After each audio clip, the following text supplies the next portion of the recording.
gloves come off between SAA CEO and his board.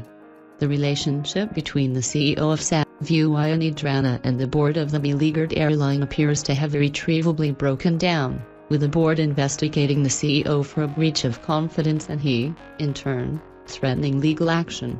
With the airline in a precarious position, this is probably not ideal.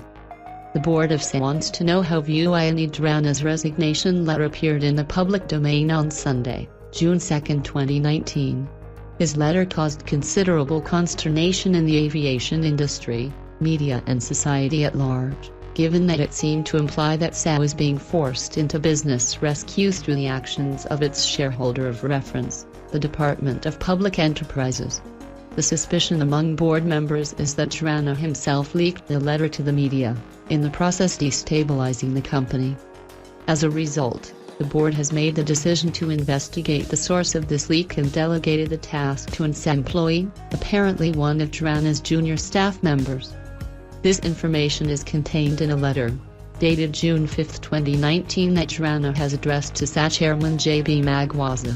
Jarana alleges that while he resigned in writing and committed to a 3-month handover period, the board had not accepted his resignation in writing by Wednesday, though it had done so verbally.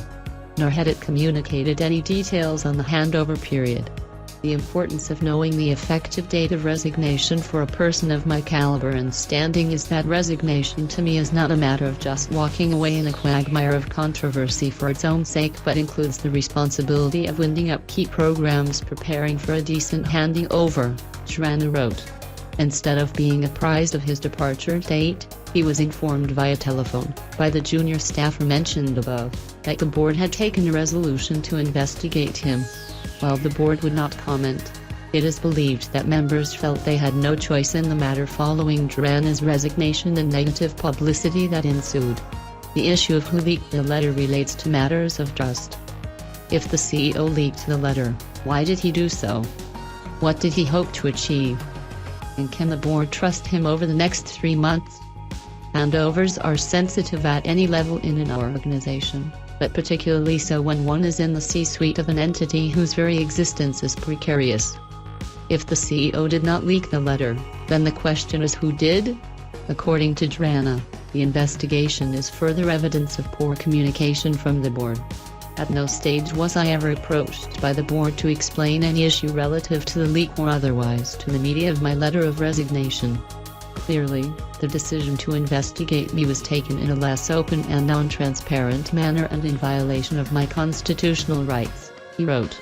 In fact, he says, he met with Rothschilds, one of SAA's funders, on Monday, 3 June, together with members of the board. No mention was made of the pending investigation.